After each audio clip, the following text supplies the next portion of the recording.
so smart and I'm so pretty. Damn this town and damn this city. You never give me anything that I want.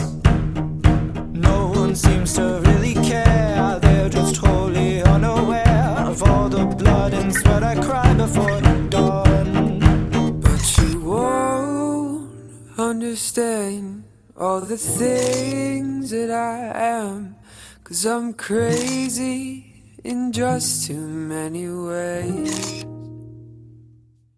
But I get a little feel when my heart stops beating, lungs stop breathing. Oh, my father say to run away.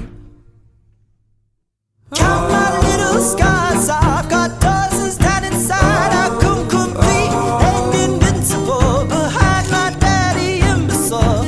All these things I've tried, boy, I'd be cute, be dumb, be wise, be yours. So don't tell me what to fear in the darkness of this atmosphere. Love my mom and love my daddy, sure they messed me up, but that is voices that they left inside of my head.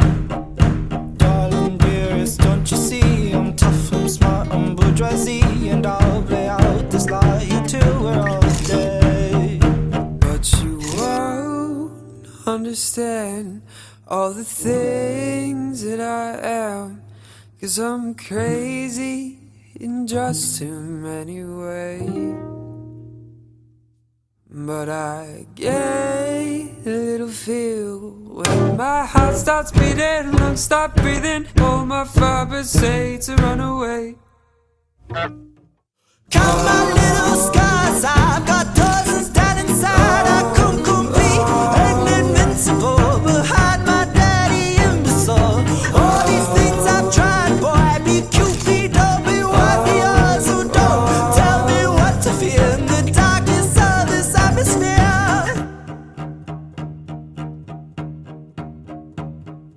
Am I good? Is all I could enough for you? I'm so scared of when and where I'll find the truth.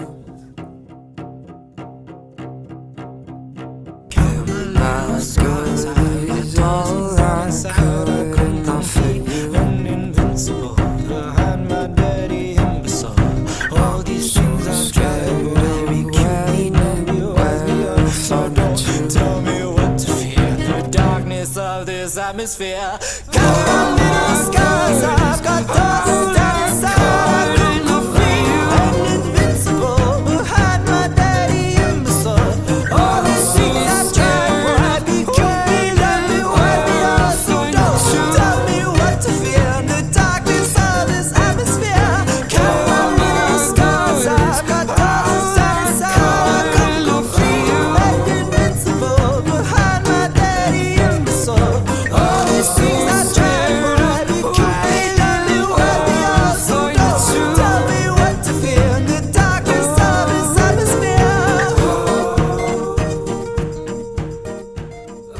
So recently I've been on the hunt for a new SLR and I really wanted the Nikon F3. But after doing some research and looking for the average price they sell for, I quickly changed my mind. So instead I got the Nikon F501 or the N2020, which is called in America.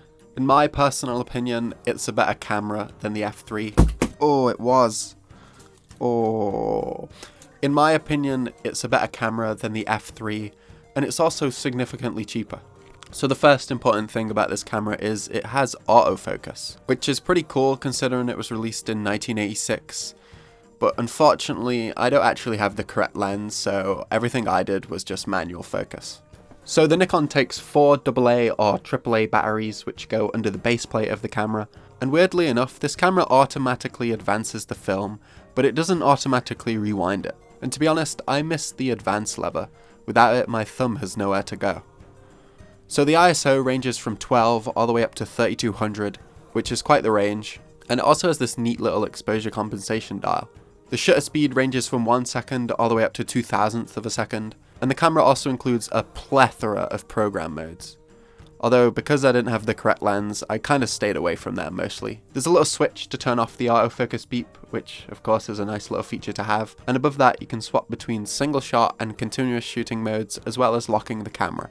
And that's about it for the camera. When it comes to rewinding your film, you have to slide this little switch all the way to the right, and then you can depress the film release button, which then allows you to rewind the film like any other camera would. I do like this little mechanism as it's a little safer than what most cameras have, and it means you're not going to get any accidental double exposures. So next, I'm going to talk about what it's like to shoot with this camera, and I only really have a few things to say. Firstly, I'm not a fan of the light meter.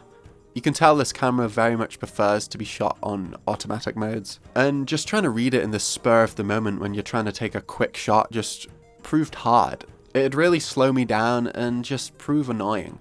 I'd much prefer like a simple pin light meter or something. Next, while this camera definitely was made to showcase its auto exposure, it also has a really cool focus assist. Basically, there's these little arrows in the viewfinder which tell you to either focus further away or focus closer, and once your image was in focus or not, it would go green. Of course, it wasn't entirely accurate, but I really appreciated it being there, trying its best. And lastly, we have the shutter noise. It just sounds awful. I don't know what it is, it just seems a bit too high-pitched, and it reminds me of something which I can't quite put my finger on, but I know it's not good. So yeah, that's it. I definitely recommend this camera to anyone, and it's a much better camera than the Nikon F3. And the thing is, there's loads of cameras like this out there, but the problem is nobody wants them. Everybody wants the Canon AE1s, the Nikon F3s, the Olympus OM1s. They want the fashionable camera. Meanwhile, there's these whole lines of cameras that nobody's looking at, like the Canon EOS range, which sell for so cheap and which are much more advanced cameras than half of the ones that I've got. So don't just buy a camera because some YouTuber or celebrity has one. You can literally get the same, if not better, results from so many film cameras out there. You just need to do some research. And lastly, I just wanted to thank everybody for 5,000 subscribers. This mediocre milestone is the only notable thing that I've done with my life, so yeah, keep them coming. Thanks for watching.